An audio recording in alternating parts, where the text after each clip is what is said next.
Ever wondered about the forgotten trailblazers that shape today's digital marvels? In this episode of our Tech Evolution series, Unraveling the Past, we'll reveal the secrets of 5 unique and lesser known tech products that paved the way for modern wonders.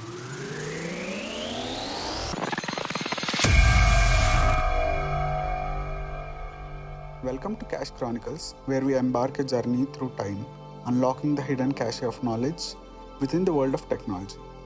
Today, we are delving into the past, unveiling the untold stories of tech's most remarkable evolutions.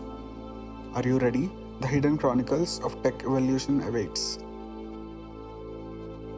Feast your eyes on Telharmonium, also known as the Dynamophone. Sounds like a time-traveling contraption, right? Well, it kinda is.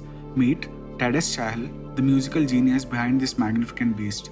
Back in late 1800s, Thaddeus had this wild dream of creating an electronic musical instrument like no other. He spent years and years tinkering away in his workshop, crafting this crazy amalgamation of gears, tone wheels, and electricity. And guess what? He succeeded. Boom! In 1897, the world witnessed the birth of Telharmonium. And let me tell you, it was a real showstopper. But there was one tensy-wincy hitch. Turns out, this beast was gigantic, like the size of freaking room, and it required some serious electrical power to work its magic.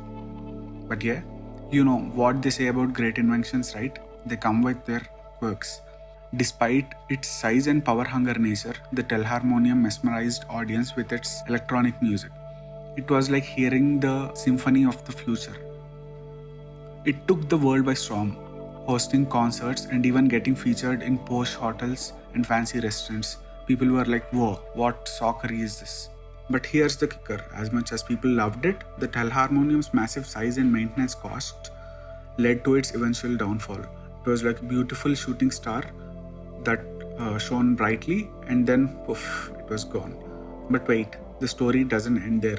The Telharmonium was the OG, inspiring future generations of inventions to tinker with electronics and sound. It laid the foundation for the birth of modern-day synthesizers. Heck, even the music you jam to on your phone owes a little something to this magical musical machine. Now we are rewinding the clocks back to early 80s, where something truly revolutionary was about to take tech world by storm. Feast your eyes on the Xerox Star 8010, the trailblazer that brought us the stuff we take for granted today. You see, back in 1981, a little company called Xerox had this radical idea of making computers more user-friendly. They wanted to create a computer that even your grandma could use without pulling her hair out. And guess what? They did it. The Xerox Star 8010 gave birth to the modern graphical user interface, GUI for short.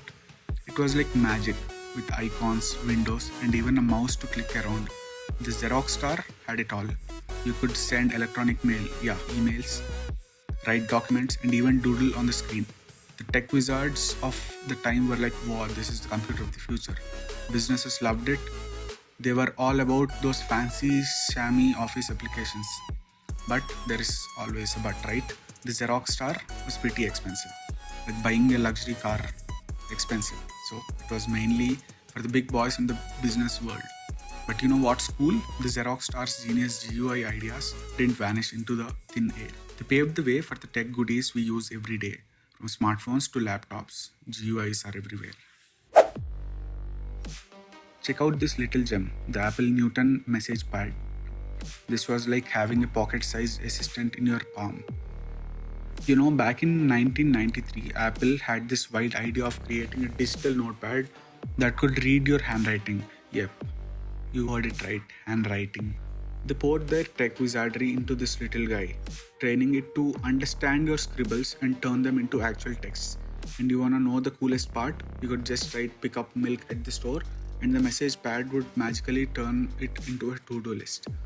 It was like having your personal assistant that could actually read your mind. Well, kinda.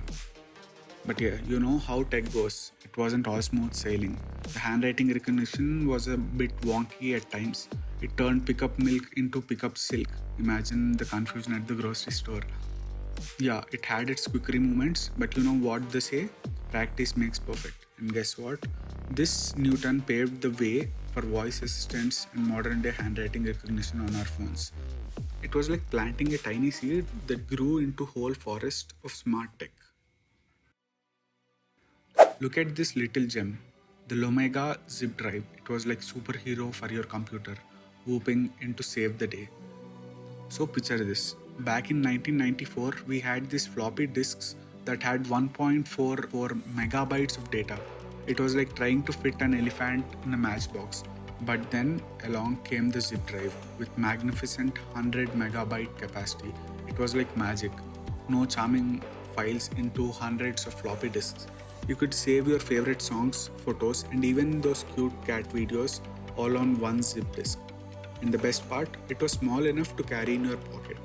Yep, you could take your digital treasure, throw whatever you want. Tech wizards all around were like, hallelujah, the zip drive revolution is here. But with any superhero story, there were rivals. CD-ROMs and USB drives entered the scene, challenging our little zip drives. It was like a big tech smackdown. But yeah, even though the zip drive didn't win the battle, its impact was everlasting. It showed us the importance of portable storage, laying the groundwork for modern cloud storage and super speedy external drives. It was like planting the seed for digital storage jungle. Check this out, the Nintendo Virtual Boy. It was like stepping into a whole new dimension of gaming. Back in 1995, gaming was all about those chunky pixels and 2D worlds. But then Nintendo had this crazy idea of bringing 3D into our lives. They worked like magic, creating gaming consoles that would immerse us in the 3D worlds without those funky glasses. And guess what? With this Virtual Boy on your face, you are literally inside the game. So it had its quirks, like the graphics being a bit, well, let's say red and black. But yeah, it was 90s and we loved it. Gamers went nuts. But as with any early tech adventure, the Virtual Boy faced some challenges. It was a bit too ahead of its time. The adventure was short-lived, but the legacy lived on. The Virtual Boy paved the way for modern virtual reality headsets that we use today. From exploring fantasy worlds to battling virtual zombies, it all began with this little red and black wonder. These were a few trailblazers that helped shape the tech landscape we love today. Thanks for joining us on this tech time travel adventure. Don't forget to hit that subscribe button and ring the notification bell. Until next time, keep exploring the hidden chronicles of tech evolution with Cache Chronicles.